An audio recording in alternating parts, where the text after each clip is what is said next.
क्या कर रहा है और क्या हाल बना लिया है अपना? क्यों कर रहा है ये सब? माँ, आप मुझे महल के काम नहीं करने देती, मैं आपको घर के काम नहीं करने दूंगा। किंतु इतना सारा धान क्यों कूट रहा है तू? क्योंकि मैं नहीं चाहता कि मेरी अनुपस्थिति में आपको कोई भी भारी कार्य करना पड़े। तेरी अनुपस्थिति में? जी माँ। कहाँ जा रहा है तू?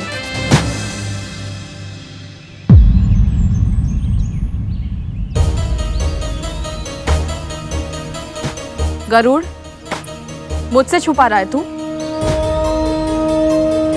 बता क्या चल रहा है तेरे मन में?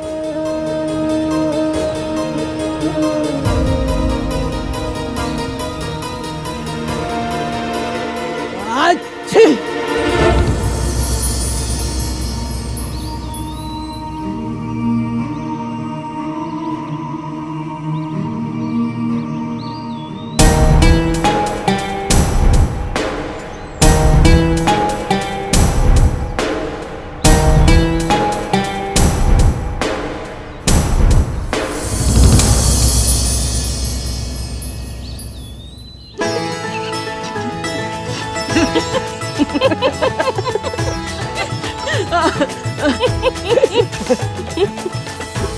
एक क्षण माँ।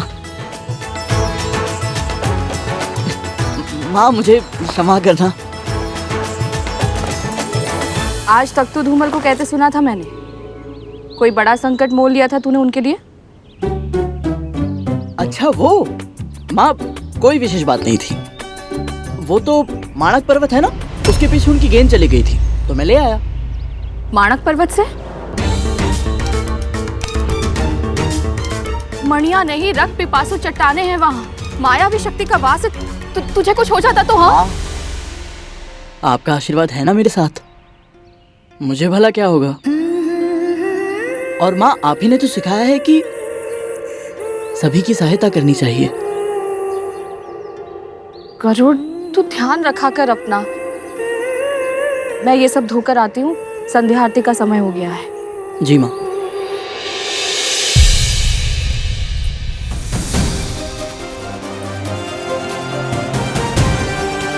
माँ से कुछ छुपाना वैसे भी कठिन है, ऊपर से ऐसी मूर्खता करूंगा तो माँ को मेरे मन की बात अवश्य ही पता चल जाएगी।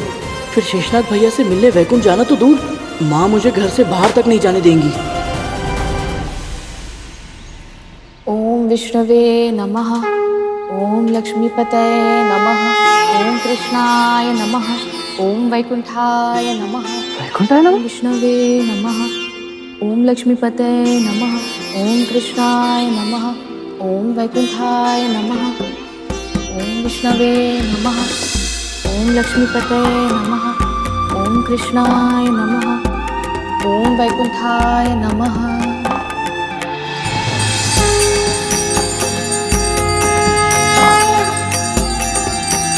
माँ,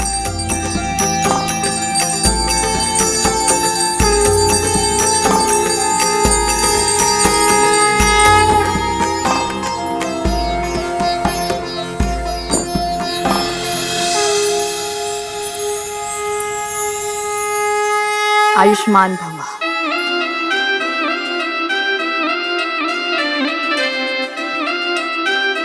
माँ, विष्णु जी वैकुंठ में रहते हैं ना? वैसे तो अपने भक्तों के हृदय में रहते हैं, किंतु हाँ, उनके निवास लोक का नाम तो वैकुंठ ही है। माँ, वहाँ और कौन कौन रहता है? क्यों पूछ रहा है ये सब? ऐसे ही माँ। वो आपके जीवा पर हर समय भगवान विष्णु जी का नाम होता है ना माँ, तो मुझे लगा कि मुझे उनके बारे में जानना चाहिए। सामान्य जिज्ञासा माँ। सामान्य जिज्ञासा। सामान्य जिज्ञासा है या कोई विशेष बात है? विशेष बात क्या हो सकती है माँ? माँ, मेरे मस्तिष्क में तो आठों प्रहर केवल एक ही बात चलती है, मैं ऐसा क्या करूं जिससे आप और अधिक प्रसन्न हो। क्योंकि आप विष्णु जी का नाम हर समय लेती है, उसमें मग्न रहती है माँ, तो मुझे लगा मुझे उनकी और उनके मार्ग पर चलना चाहिए। बड़ा समझदार हो गया है मेरा पुत्र। वैकुंठ प्रभु विष्णु और देवी श्री लक्ष्मी का निवास स्थान है। केवल वही जीवात्माएं वहां प्रवेश कर सकती हैं जिन्होंने जन्म जन्मांतर तक प्रभु की भक्ति और सेवा शुद्ध हृदय से की हो, शुभ कर्म किए हों।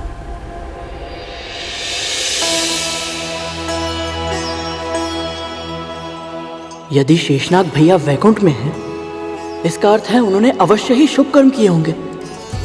तब तो वो निश्चित ही माँ को दास्ता से मुक्ति दिलाने में मेरी सहायता करेंगे।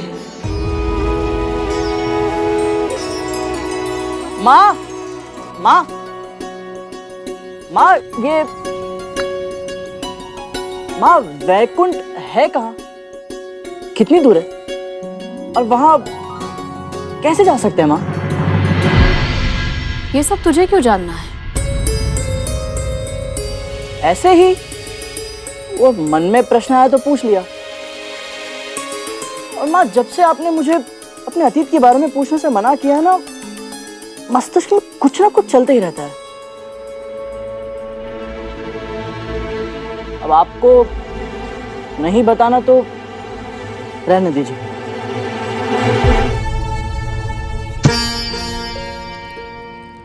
यदि माँ भी कुछ नहीं बताएंगी तो मुझे मेरे प्रश्नों के उत्तर कैसे मिलेंगे? और यदि नहीं मिले तो कैसे करा पाऊंगा मैं माँ को दास्ता से मुक्त?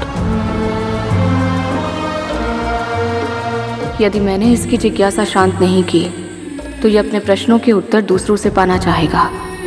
कोई और इसे न जाने क्या बताए और कैसे। इससे तो अच्छा है कि मैं ही इसके प्रश्नों के उत्तर दूं।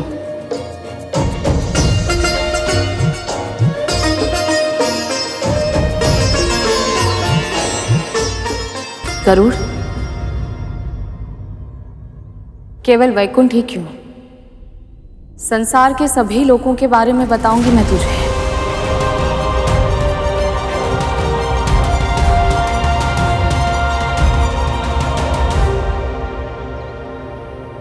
इस पूरे ब्रह्मांड में कुल 14 लोक हैं। हमारी पृथ्वी को मिलाकर 7 लोक ऊपर और 7 लोक हमसे नीचे हैं।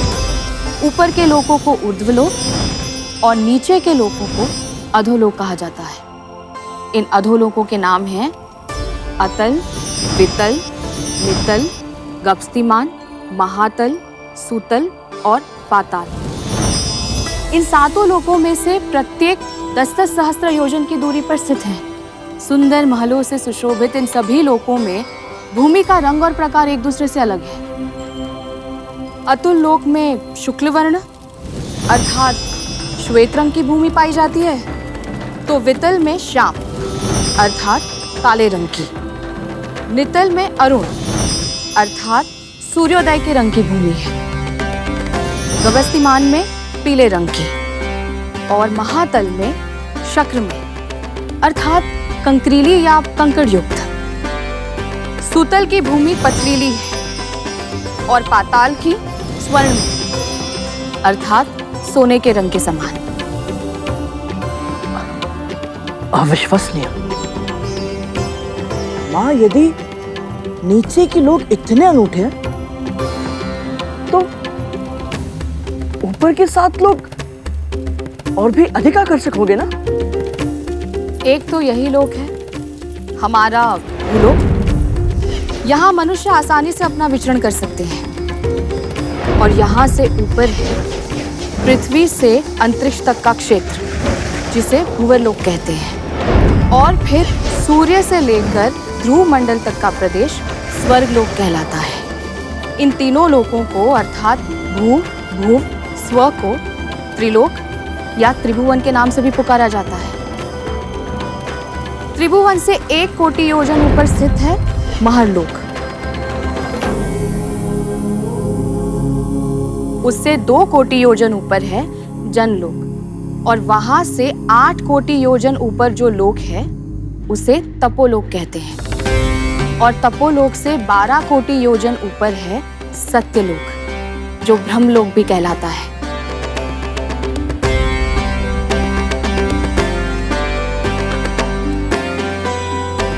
अद्भुत माँ, अद्भुत। किंतु माँ, इनमें तो वैकुंठ लोक है ही नहीं। वो कहाँ है माँ? सृष्टि के सभी 14 लोकों से ऊपर, हर प्रकार के सुख दुख, जीवन मरण से दूर है कैलाश लोक, जहां महादेव शिव शंकर का वास है। ओम नमः शिवाय। ओम और उससे भी ऊपर है वैकुंठ लोक, जहां निवास करते हैं मेरे प्रभु श्री विष्णु।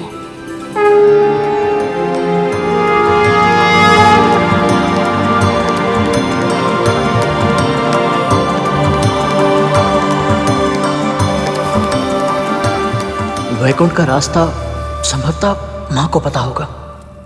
माँ, तो इसका अर्थ ये है माँ कि इन 7 लोगों को पार करने के बाद वैकुंठ जा सकते हैं।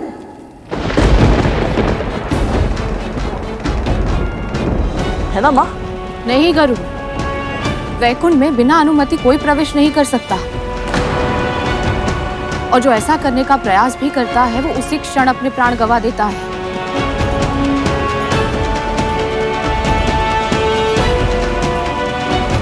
किंतु माँ, मेरी बात। बिंता! माँ, बहुत देर हो गई ना, ये उचित समय नहीं है। सेवा के लिए कोई समय अनुचित नहीं होता पुत्र। सेविका हूं मैं और अपनी स्वामिनी की आज्ञा का पालन करना मेरा धर्म है। मैं अपने धर्म की उपेक्षा नहीं कर सकती। बिंता! माँ,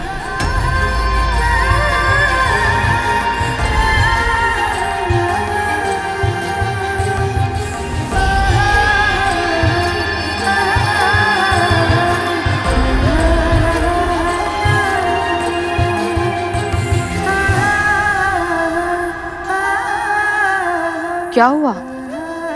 अचानक पैर क्यों छू रहा है?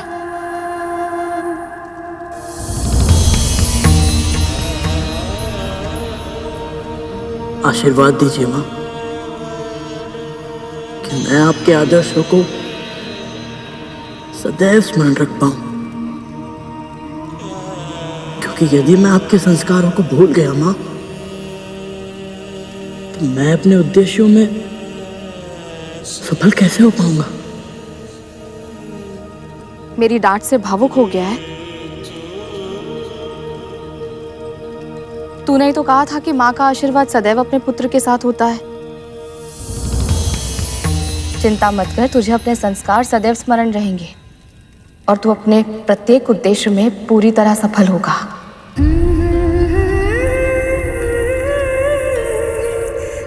बस यही आशीर्वाद चाहिए था मुझे माँ।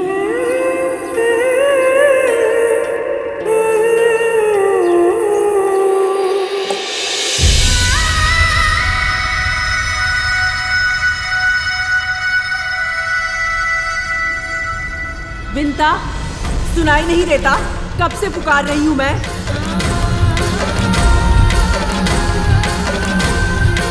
बिंता!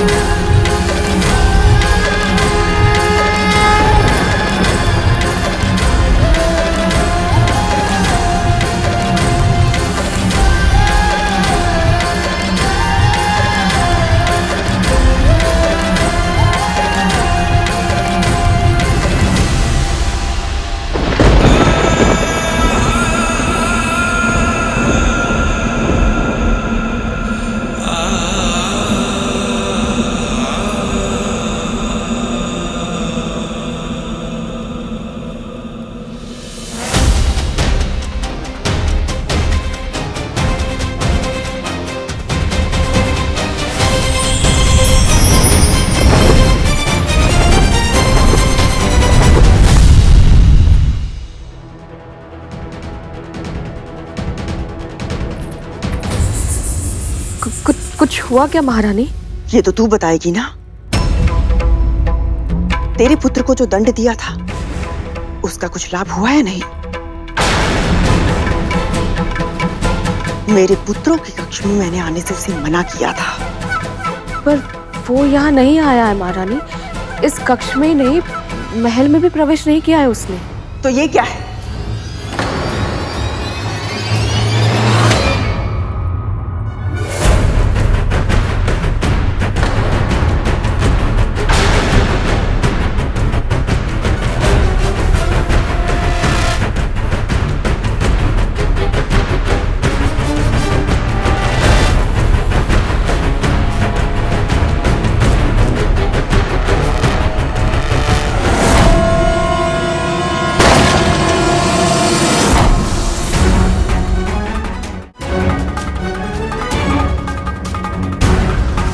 अपने पुत्र को बचाने के लिए असत्य कह रही है ये मां। प्रथम बार इस महल में महारानी गद्रू की आज्ञा का उल्लंघन हुआ। इस विष के पौधे को वृक्ष बनने से पहले पहले सुखाना होगा। ऐसा दंड देना होगा इस गरुड़ को ताकि भविष्य में जब जब ये आज की रात का स्मरण करे भय से सिहर उठे।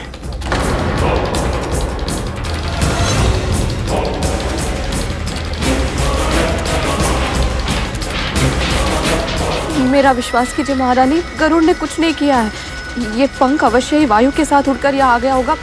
मैं अभी इसे हटा देती हूँ। इस पंख ने हमारा झूला तोड़ा है। मैं स्वयं इसे ठीक कर दूंगी, फिर से पहले जैसा बना दूंगी।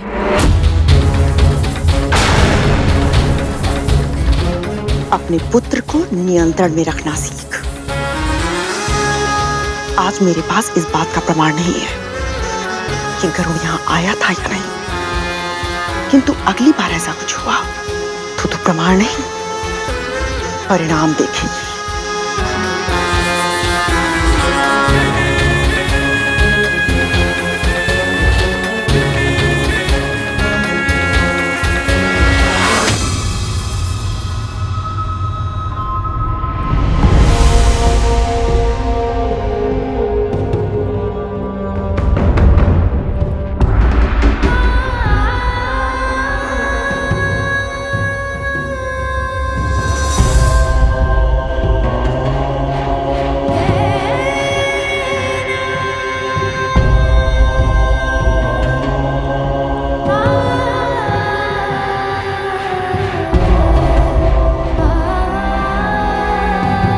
गरुड़?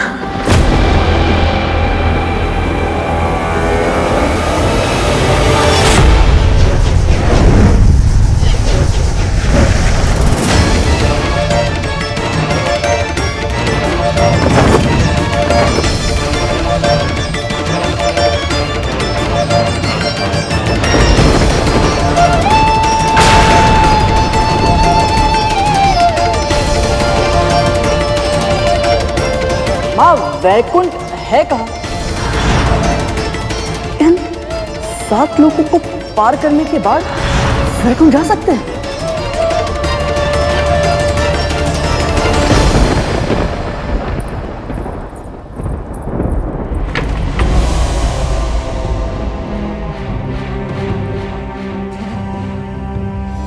मैं नहीं चाहता कि मेरी अनुपस्थिति में आपको कोई भी भारी कार्य करना पड़े। कहाँ जा रहा है तू?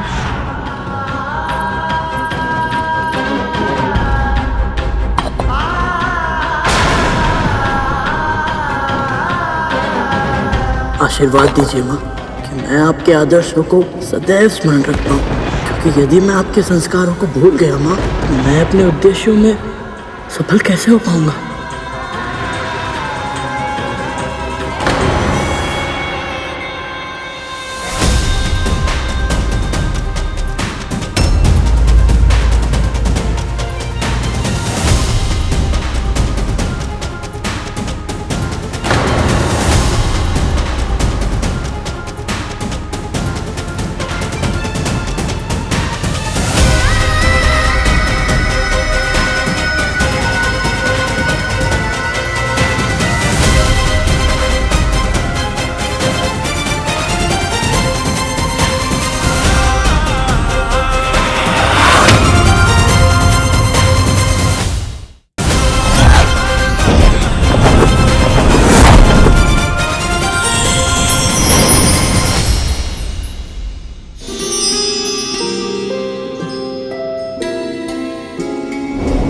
उत्तर की दिशा में सर्वाधिक चमकने वाला तारा है ध्रुव तारा। भगवान विष्णु के सबसे बड़े भक्तों में से एक श्री ध्रुव के नाम पर रखा गया है इसका नाम। वो देख,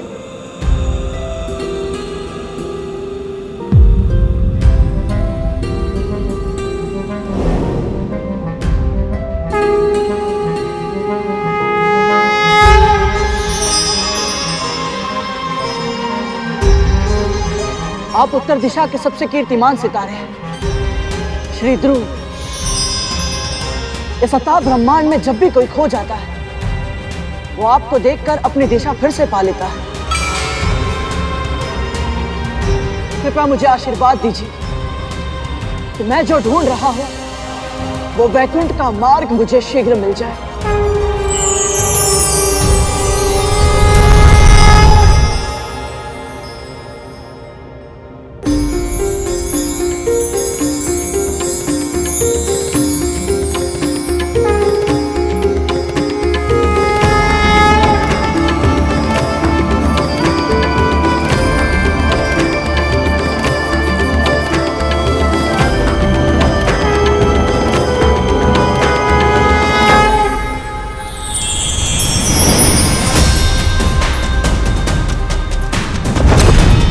गरुड़, कहाँ है तू? कहाँ है तू? आज आपकी पुकार का उत्तर नहीं दे सकता मैं मां। मुझे क्षमा करना। मुझे आपको बिना बताए वैकुंठ जाना पड़ा और मेरे पास और कोई विकल्प नहीं था मां।